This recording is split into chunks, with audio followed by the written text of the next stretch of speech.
expressive language, imaginative and clever use of language can entertain and delight us. Everyday puns are straightforward instances of this, and more sophisticated literary examples are easy to find. In the writings of Oscar Wilde, for instance, whose wit has a very marked linguistic component. In short, the use of language itself can be amusing, but a properly literary use of language goes beyond the amusing. It can supply us with heightened and more effective means of expression. For instance, the commonest cases of this are to be found in Proverbs, such as the sayings originating with Pope, where a specific image or a memorable phrase expresses our own attitude better than we could ourselves.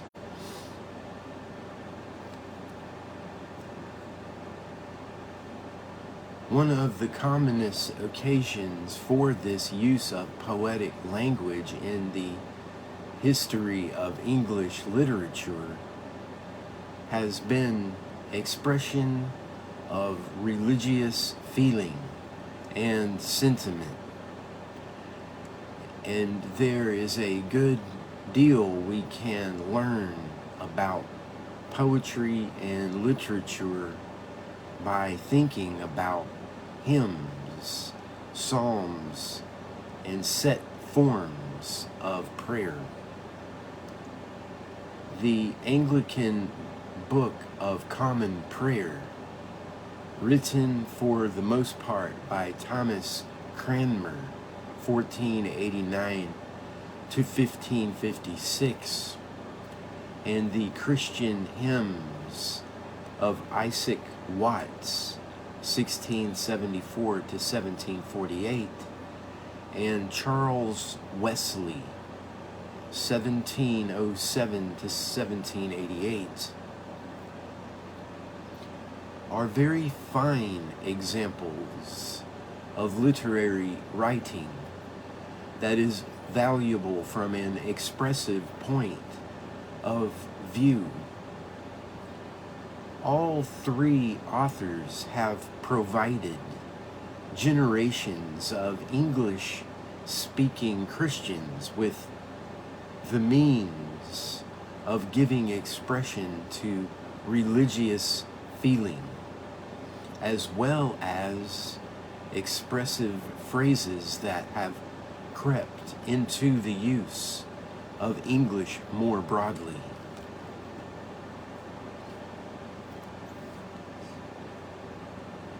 Their hymns and prayers are also underline the importance of the distinction between being an expression of and being expressive of.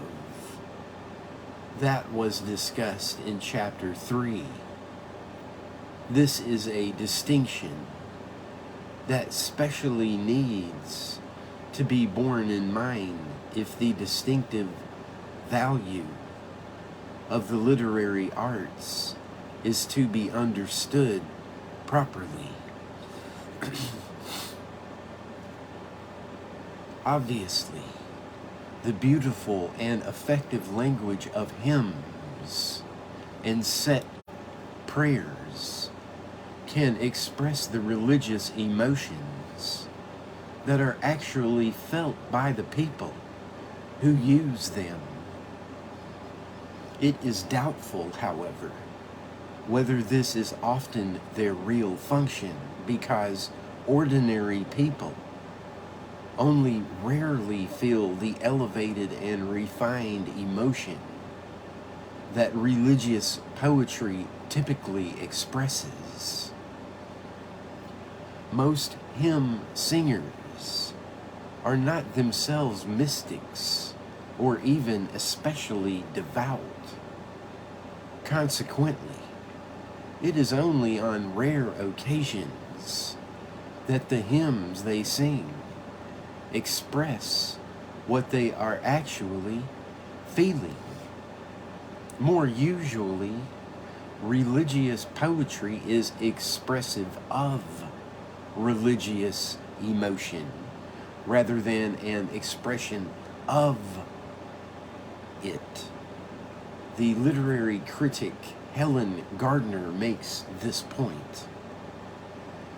A complaint is often made that it is absurd for a congregation of ordinary wayfaring Christians to be expected to sing sentiments that even saints can hardly be expected to feel habitually. There is a well-known joke about the Duchess singing in a warm tremolo, where the whole realm of nature mine that were an offering far too small, while she hunted in her purse for a sixpence to put on the plate. But the joke is misconceived. A hymn is not intended to express the personal warmth of feeling of an individual singer, but a common ideal of Christian feeling and sentiment which the Christian congregation acknowledges as an ideal. Gardner's point is that the sublime expression of feeling may serve purposes other than actually expressing feelings.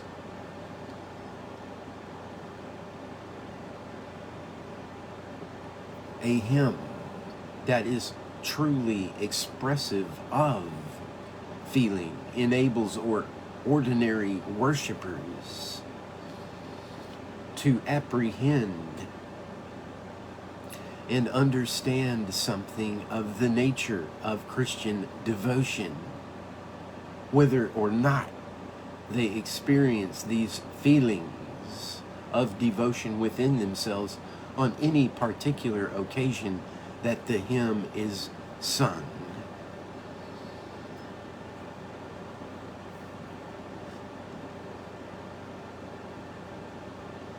An expressive hymn may at some point allow worshipers to come to have such feelings.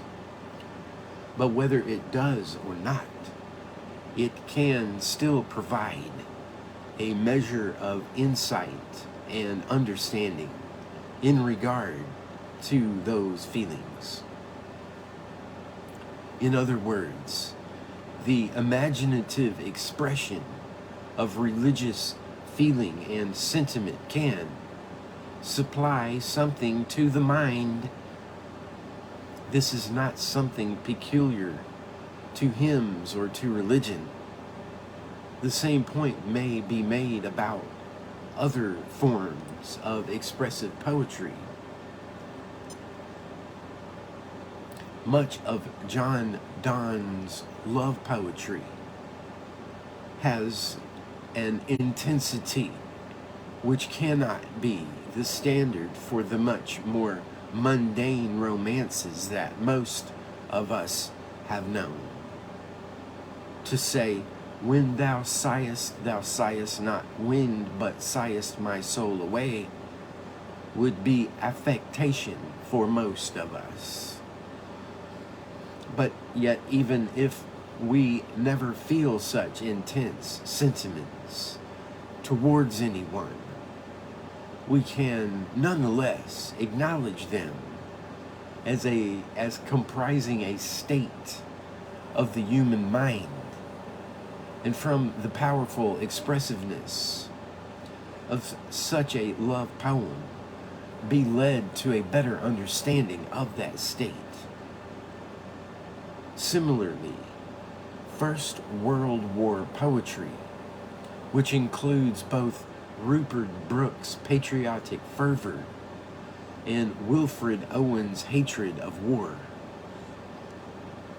arose from an historical episode of great intensity, which none of the poetry's contemporary readers have experienced. It is a mistake to think of this poetry as an expression of that experience, because not having been through the war ourselves, we could not tell whether it is an adequate expression or not.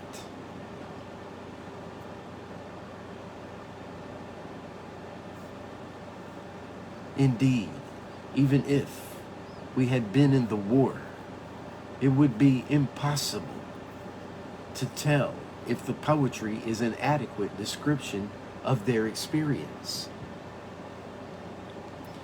But if instead we think of it as expressive of attitudes and emotions, these problems disappear.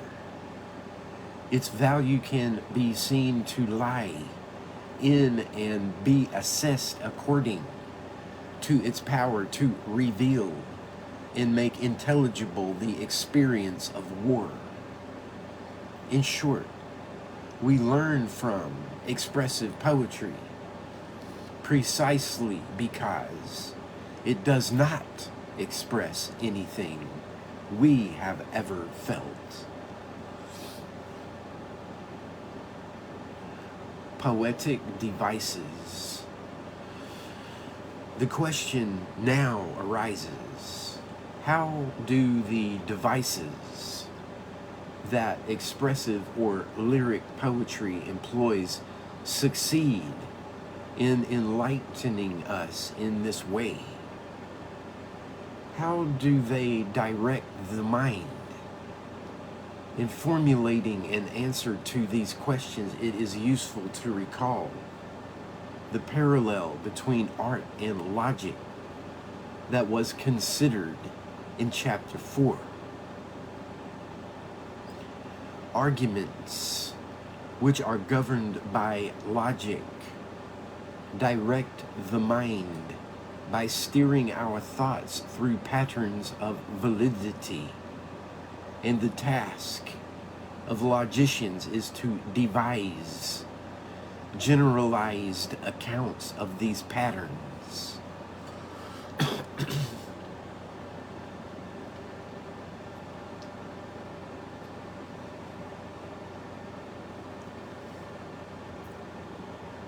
It is, however, a mistake to think of the principles of logic as providing us with an a priori checklist of valid and invalid moves. In reality, arguments, even in philosophy, where factual evidence plays a very small part, are complex. They do not follow simple forms and need to be considered case by case as freestanding pieces of thought. The devising and application of logically valid formulae may sometimes assist in producing greater clarity of argumentative structure, but they do not provide us with a general and semi-automatic method of testing for validity. Moreover, they have little to say about the loose inductive reasoning we most usually employ. In other words, the discipline of logic is not especially useful when it comes to deciding upon the cogency of actual arguments. Similarly, the ways in which poetic devices, rhythm, and rhyme metaphor, assonance, alliteration, onomatopoeia, and so on. Direct our attention and work together to weave a composite image upon which a poem focuses our minds can only be formulated and generalized about to a degree. As in the case of philosophical arguments, each poem must be examined in its own right, and this is the business of literary criticism rather than art theory. Still, if we are to conclude that poetry does indeed direct the mind, some indication needs to be given of the ways in which literary devices can serve this end. And so the next task is to indicate and illustrate a few poetic devices and how they work.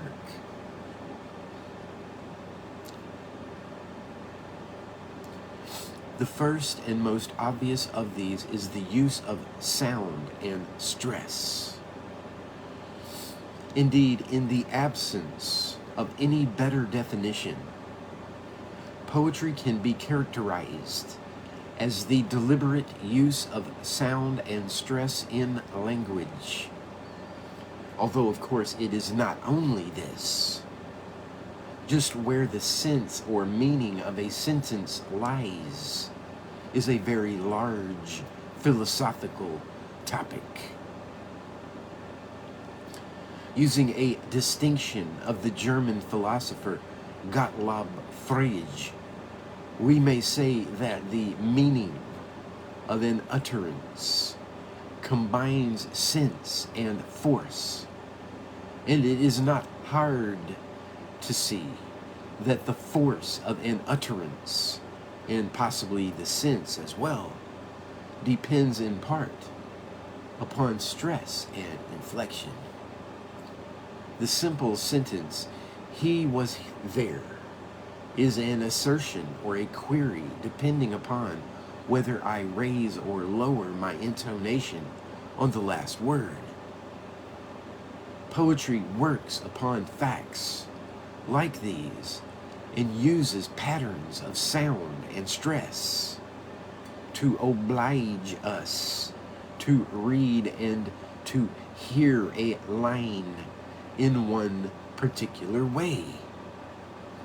A simple example of this is to be found in Keats' sonnet on first looking into Chapman's Homer.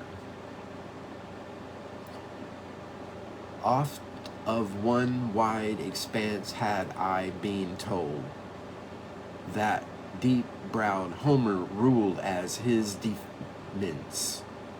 Yet did I never breathe its pure serene, till I heard Chapman speak out loud and bold.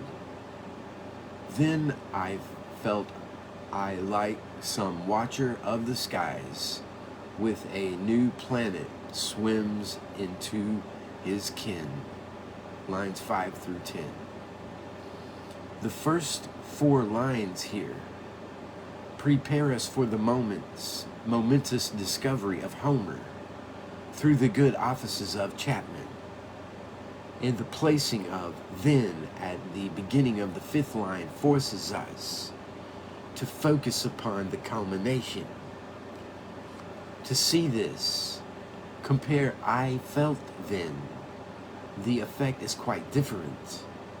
There are in fact 2 devices at work here, stress and word order. But the sound of words themselves can also be used to create special effects. The reinforcement of an image, for instance. The 4th stanza of Gerard Manley Hopkins' Wreck of the Deutschland reads, I am soft sift, in an hourglass, at the wall, fast, but mind with a motion, a drift. It is impossible to say soft sift without an audible reminder of the image employed. Hopkins combines the use of sound and stress. In fact, the emphasis appropriately falls on fast, only to be eroded by the alliteration of mind and motion, which audibly emphasizes the idea of slow but inevitable movement.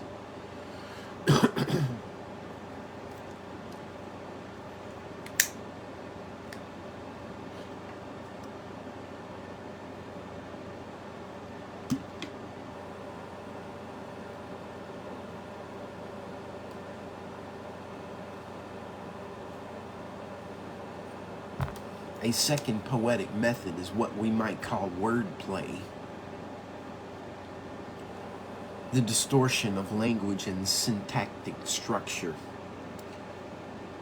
There are poems where this is done for fun. Lewis Carroll's Jabberwocky, which was quoted earlier, for instance. But it is not hard to find examples of the same thing serving more serious purposes, manipulating a reader's previous knowledge in new directions. The opening line of The Calls, an unfinished poem by Wilfred Owen, runs, "A dismal foghorse siren howls at dawn." This line is so constructed that to the very last moment we expect and are expected to expect the familiar word foghorn. We only register in retrospect an occurrence of something different and unfamiliar. The principal effect of this is to draw out the element of fog in the word foghorn, even though this word is used and thus to emphasize an element which both ordinary and metaphorical uses of this common word have largely suppressed.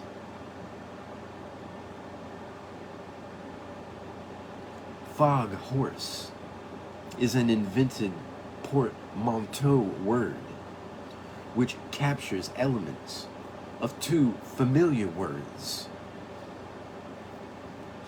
This juxtaposition of the familiar and the unfamiliar forces us to hear and to consider afresh things to which we would otherwise pay little attention. Playing with words in this fashion is chiefly effective as a device for disturbing expectation. It is given notably extensive use in the poetry of Hopkins.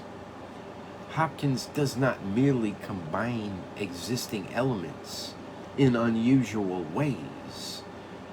He makes one part of speech into another, constructs sentences and phrases whose grammar sounds nearly correct, and largely by the use of sound and stress patterns which the ear has to follow, shakes up the expected order.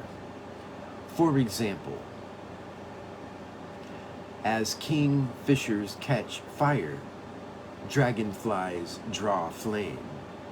As tumbled over rim in roundy wells, stones ring, each tucked string tells, each hung bells. Bow swung finds tongue to fling out broad its name. Each mortal thing does one thing and the same, deals out that being indoors each one dwells, selves, goes itself, myself it speaks and spells, crying, what I do is me, for that I came. These lines from As Kingfishers Catch Fire are quite hard to say. Even harder is Hopkins' poem, Harry Plowman. It is almost impossible to stress them in ways other than those intended, and the distorted grammatical constructions force our attention on what is being said. Both sound and structure lead to the invented verb selves, which is, of course, a summation of the thought of the poem.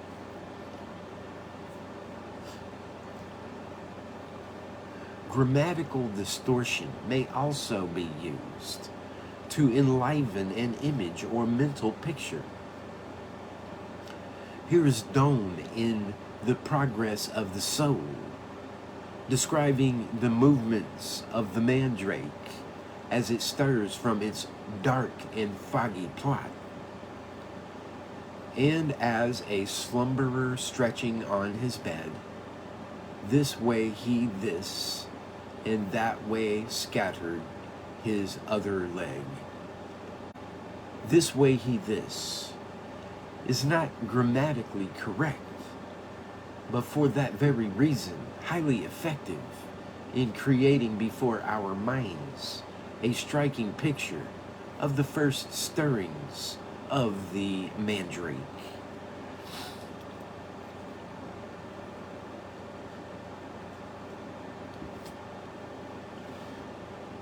Donne also provides us with an example of a third poetic device, which may work to similar ends, namely the accumulation of imagery.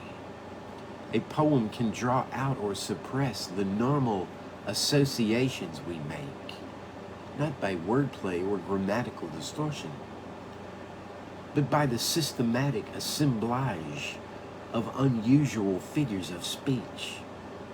Consider the sun rising. In common thinking, the sun has, so to speak, a good reputation. It is easily associated with positive ideas, light, life, warmth, and so on. To draw attention to a quite different attitude generated by contexts and occasions when the sun is unwelcome requires a special effort. And Donne uses a sustained sequence of unlikely images to accomplish this. Busy old fool, unruly sun, why dost thou thus through windows and through curtains call on us? Must to thy motions lovers' seasons run? Saucy pedantic wretch, go chide late schoolboys and sour prentices. Go tell court huntsmen that the king will ride. Call country ants to harvest office. Love all alike, no season knows, nor clime, nor hours, days, months, which are the rags of time. The opening words of the stanza set the tone. Donne piles contemptible references one upon the other, including the reference to King James I in Sick's addiction to hunting.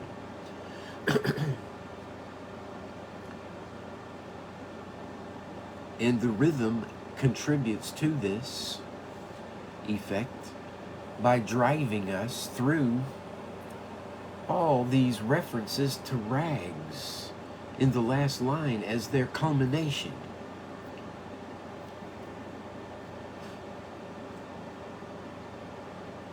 The effect of this is that he is able to retain the generally favorable associations of the sun, which a few images will hardly destroy,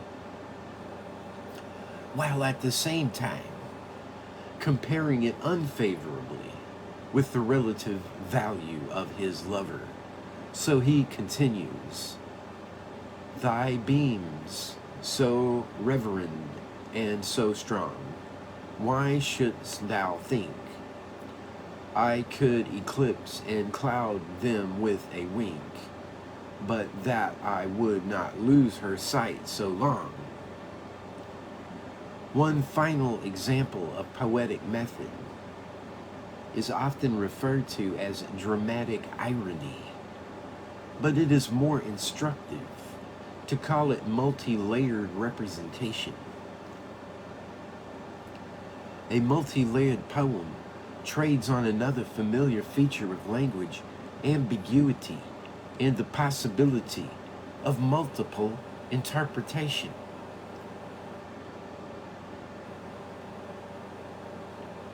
By the systematic exploitation of different shades of meaning, a set of utterances and images may be made to present us simultaneously with more than one perspective.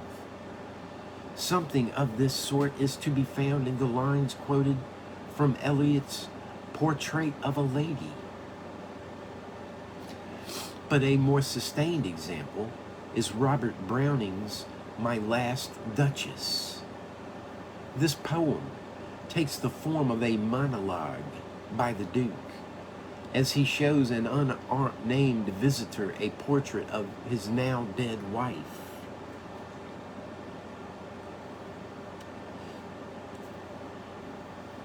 What he reveals unintentionally as the monologue proceeds is an attitude and a history which he would be at great pains to deny. In fact, he has had her murdered out of a peculiar sort of jealousy, and finds the inanimate portrait more suited to his purposes than the living woman whose portrait it is. She had a heart, how shall I say, too soon made glad, too easily impressed. She liked whate'er she looked on, and her looks went everywhere. She thanked men good, but thanked somehow, I know not how, as if she ranked my gift of a 900 years old name with anybody's gift. She smiled, no doubt, whene'er I passed her, but who passed without much the same smile? This grew, I gave commands, then all smiles stopped together. There she stands, as if alive.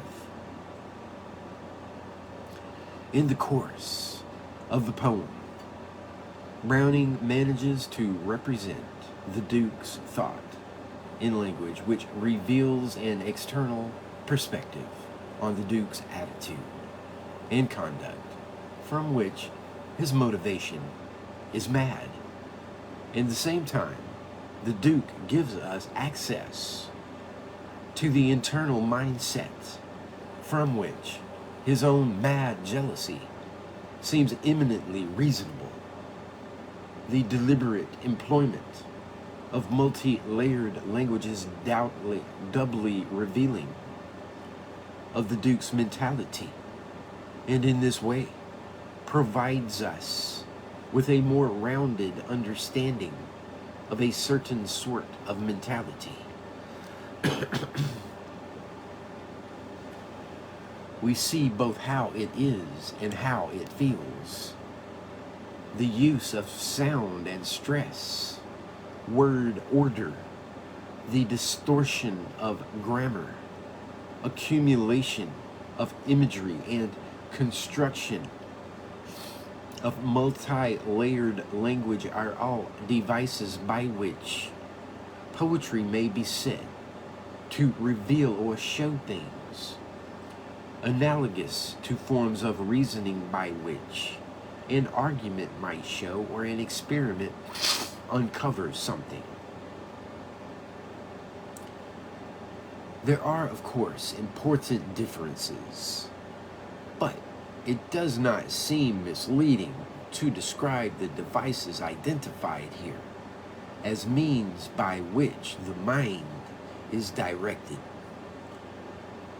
To speak of poetry in this way is not to assume that what is revealed or demonstrated is incontestable, any more than a belief in the power of dialectic to lead us to the truth implies that every argument must supply a conclusive demonstration of the thesis it means to support.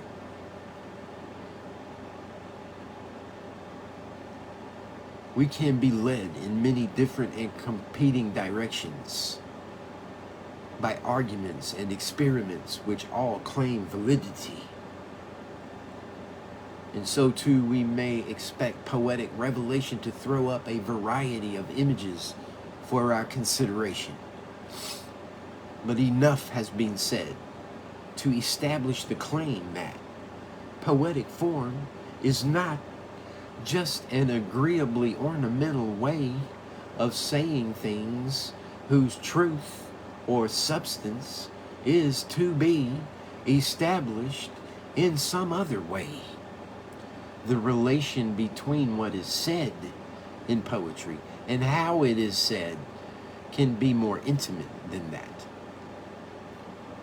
However, even if it is accepted that poetry as a form of understanding does not yield to paraphrase without significant loss, there is a further question for this chapter to address.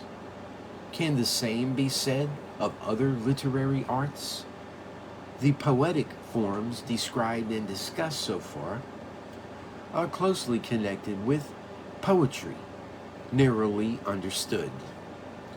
Other literary arts have other forms, and it needs to be shown that these are also ways of directing the mind to a better apprehension of some aspect of human experience. Can storytelling, whose form is narrative, be used in this way? Narrative and fiction, the device of multi-layered representation, is to be found in novels as well as in poetry. A striking counterpart in this respect to Browning's My Last Duchess is Kazuo Ishiguro's novel, The Remains of the Day, subsequently made into a highly successful film.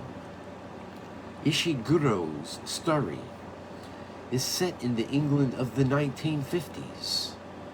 The principal character is a butler, Stevens, who takes a few days holiday motoring across the countryside with the ultimate purpose of seeking out a former colleague.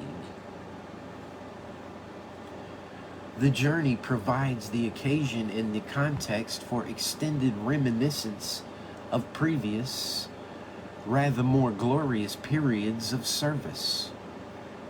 The story is told in the first person from the butler's point of view and, to a degree, Stephen's reminiscence in order to construct an apologia, a self-justification of his past actions and attitudes.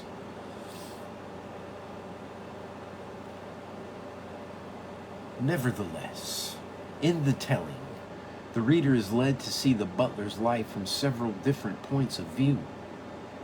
As in Browning's poem, Ishiguro uses his story to draw our attention to the contrast and complementarity of how it is with how it feels.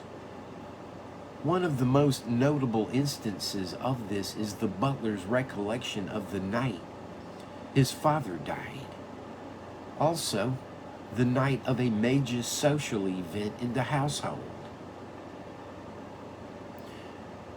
What emerges is, on the one hand, a powerful sense of sheer absurdity, that Stevens should believe the trivial requirements of social grandees sufficient to generate reason strong enough to call him away from the deathbed of a parent, and on the other, an internal perspective from which his doing so has a certain moral substance to it.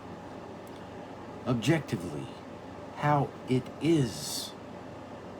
Death is the supreme master before which nearly every other consideration pales. Subjectively, how it feels. True professionalism requires a commitment that is willing to set aside the preferences of personal life.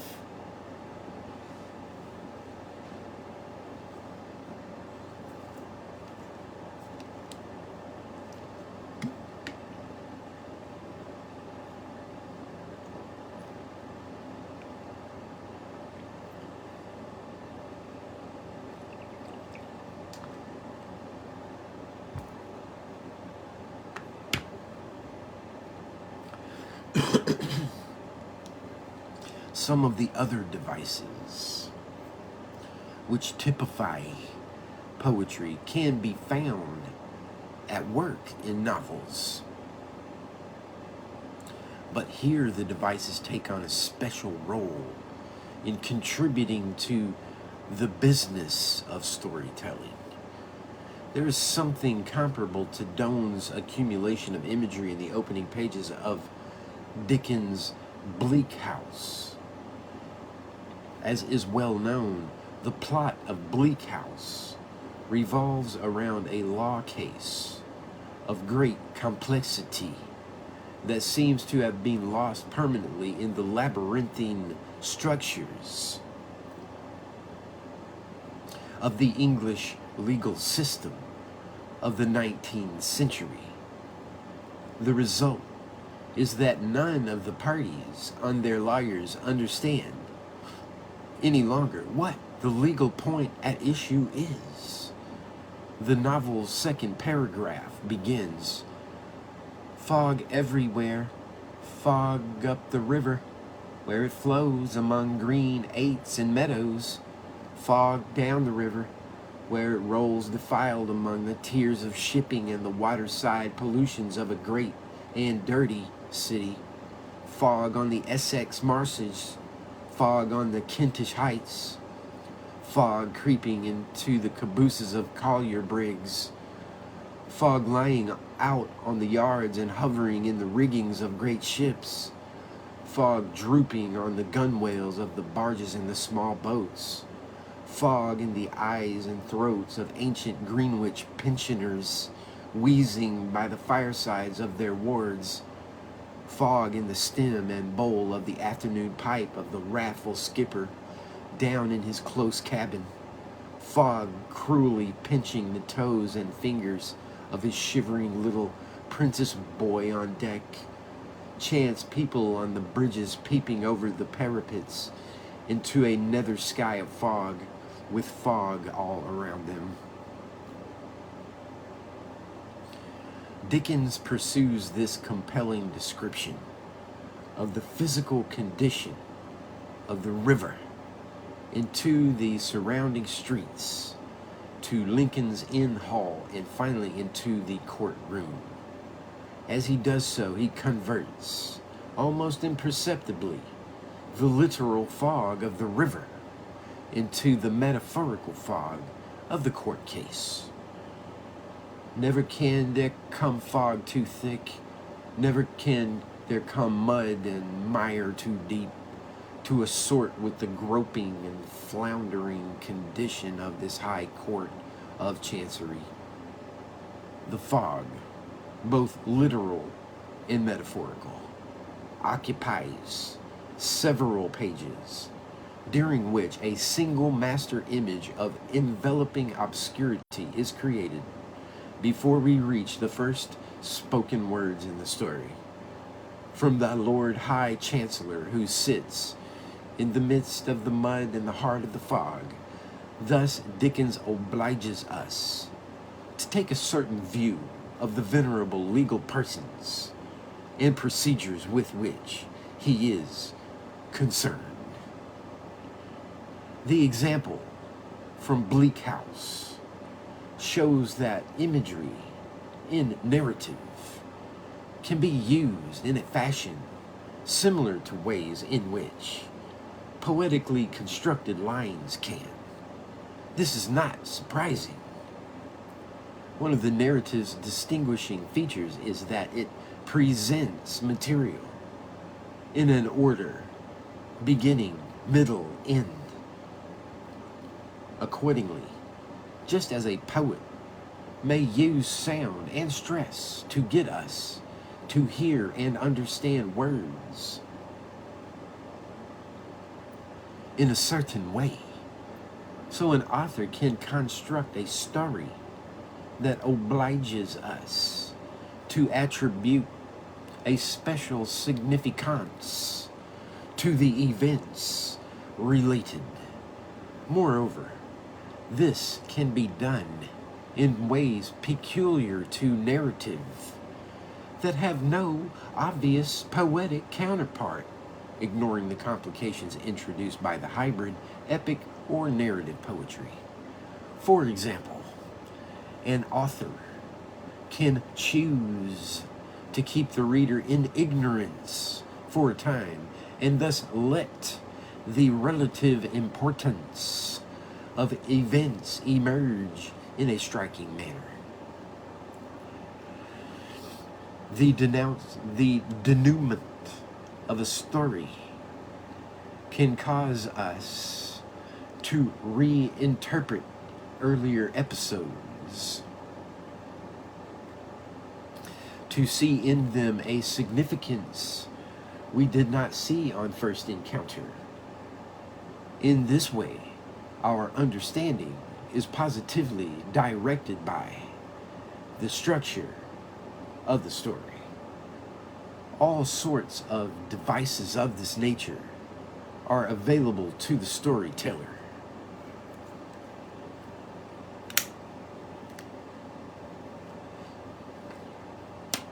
For example, an author might systematically suggest, without explicitly stating, as Catherine Mansfield does in her short story, The Woman at the Store, that the first person narrator of the story is male. When it is revealed that she is female, the ambiguity of previous actions and attitudes are both emphasized and resolved in the mind of the reader.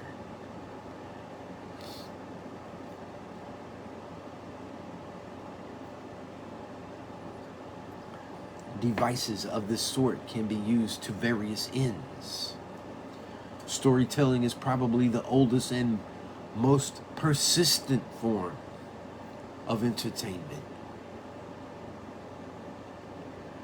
It is striking how easily and at what an early age children can have their interest arrested by stories. The special features of narrative construction seem to be a natural form of entertainment. The method of revealing the significance of earlier events in the denouement is a notable feature of mystery stories, often most marked in the most hackneyed kind.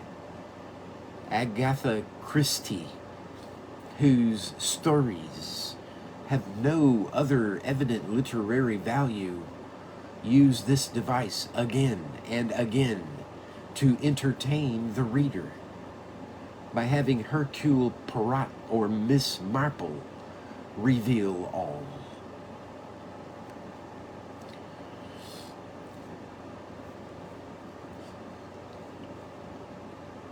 This is not to deny that there can be good stories whose sole purpose is entertainment, a more subtle form of narrative construction in which earlier events are only properly understood later is to be found in the spy stories of John le Carré, especially in The Honorable Schoolboy, where a large number of fragmentary episodes are related and whose significance is revealed through slow accumulation, a method of construction which has now been copied rather tediously by a large number of less gifted writers.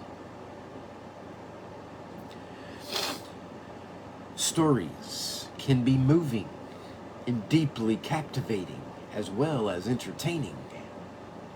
Tolkien's Lord of the Rings is a striking example, and the peculiar devices of narrative may be used to these ends also.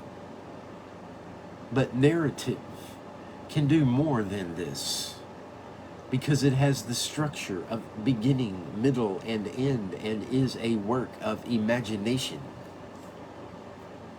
It can create a unity out of actions and events that the flow of real historical events never has. When did the French Revolution begin and end?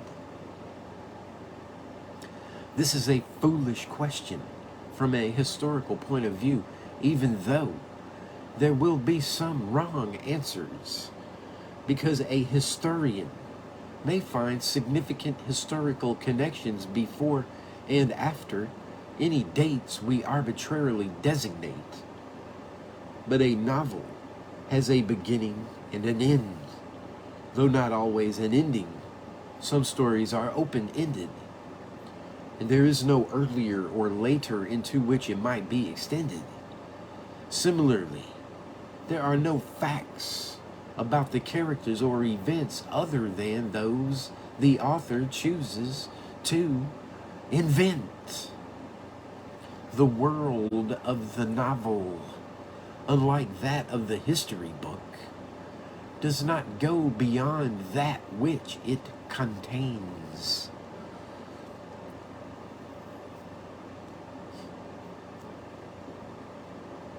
Occasionally, people have thought that the contrast between history and fiction tells against fiction. But this betrays a misunderstanding of the possible significance of imaginative literature. Compare hindsight and denouement. When we apprehend the significance of events in retrospect, they are, so to speak, brought fully into the story. There are no longer merely interesting fragments, but integral parts of the whole. The difference between history and fiction is this: while the historian, with the benefit of hindsight, discovers events to be significantly related and assembles evidence to persuade us of this conclusion, the novelist, with imagination, makes the events relevant and uses denouement to direct the mind of the reader into seeing a significant relation between them. In a parallel fashion, the historian selects out of pre-existing material to make a coherent narrative. It is always possible for the narrative to be amended or corrected by a demonstration of the relevance of some of the material omitted.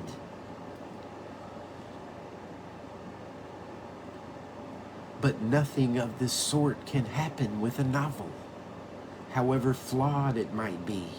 We cannot correct a novel because there are no events and characters external to it, out of which its story is made. Of course, A novel can be badly written, its plot inconsistent, and its characters unconvincing, but these are not faults of misrepresentation or omission, but of construction. It does not hang together.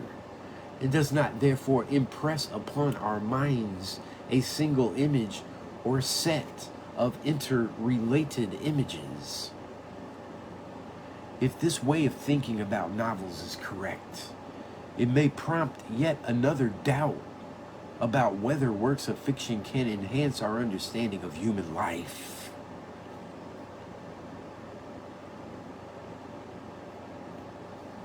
If, unlike a historical narrative, a novel is not a selection from a multiplicity of facts, but a free-floating creation of the imagination, how can it have the necessary reference to human experience?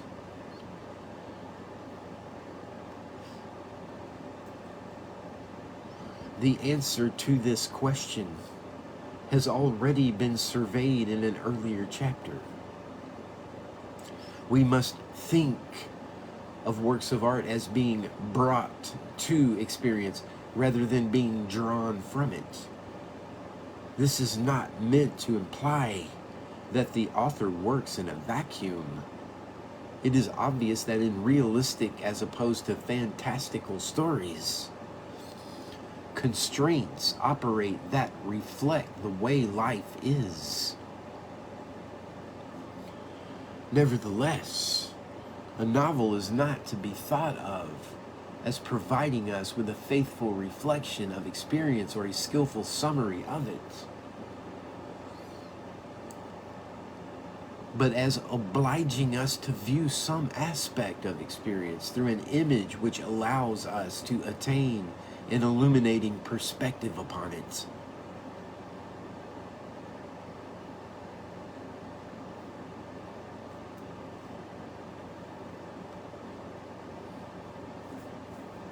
A simple illustration of this point is to be found in Malcolm Bradbury's novel, The History Man. One of the best known episodes in this novel is the departmental staff meeting. Some commentators have said both that Bradbury has described academic staff meetings with deadly accuracy, and others that it is a gross distortion. Neither remark is pertinent, however, to the novel as imaginative literature. Neither remark is pertinent, however, to the novel as imaginative literature. We should not think of the novelist's purpose as that of recording reality, as a newspaper report might be, and thus liable for praise or blame according to the accuracy or inaccuracy of the report. Rather, the novelist is engaged in imagining things, and what an episode of this sort offers is an image of a staff meeting. It bears upon real staff meetings just insofar as we can view them afresh in its light, see both how close they come to farce, as well as how far short they fall of it. In brief, a good literary image does not distill or summarize experience. It casts it in a new light. The History Man arguably is essentially a lightweight work, but something similar can be said of much greater works of literature. Take, for instance, Anthony Trollope's Lady Anna, which Trollope himself thought the best of his novels. Lady Anna is the daughter of Countess Lavelle, the course of whose unhappy life has been determined by doubts about the legality of her marriage to the Earl of Lovell. She has spent countless years in trying to secure her rights and title, assisting only by a constant friendship of a Keswick tailor and his son. When the novel opens, a law case is underway over the proper beneficiary of the Earl's will. But it soon becomes clear that the Countess' claims are to be vindicated, and that her only daughter will accede to a title and great wealth. It then emerges that Lady Anna, in the days of their penury, has engaged herself to the tailor's son. The larger part of the novel is concerned both with the pressures that operate upon her to break her engagement and with the moral rights and wrongs of her doing so.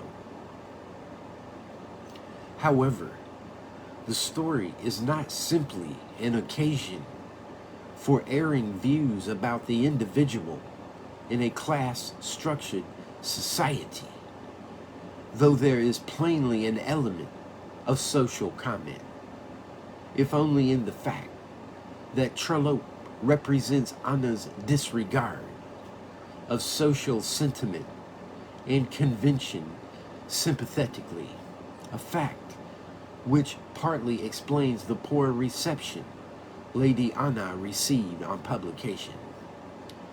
But more than this, the novel presents us with contrasting images of fidelity. The faithfulness of the old Countess to the cause for which she has given so much, and the faithfulness of Anna to her childhood lover. The first dehumanizes the Countess. The second attests to the true humanity of Anna. Almost everything that happens or is said in the novel contributes to the fashioning of these images. For unlike many Trollope novels, there is virtually nothing in the way of subplot. Through these images, we can come to see something of the close connection between faithfulness on the one hand and fanaticism on the other, between faithfulness to a cause beyond oneself and faithfulness that amounts to moral self-indulgence. These are important and illuminating images, but there is more at work than this, and a still deeper theme.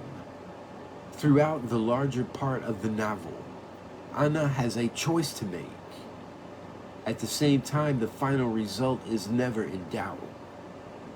What determines this second fact is the conception of womanhood operating in this as in many of Trollope's other novels. At one level, Anna can be said to stand out against the norms of her society, can even be said to reject them, though that society, in true English fashion, accommodates itself to her and the tailor in the end, while at another level, her behavior is determined, as she herself may be formed, by social norms. There is not the space here to expand upon or defend a claim about this particular novel, nor is it necessary. The example is intended only as an illustration of the way in which imaginative literature can create images through which the realities of our own experience are illuminated. The episode from The History Man may not only amuse, but throw interesting light on the experience of those few people who have attended academic staff meetings. Lady Anna, on the other hand, enables us as human beings to look again at steadfastness and to see expressed in moral character a conception of half the human race, namely women.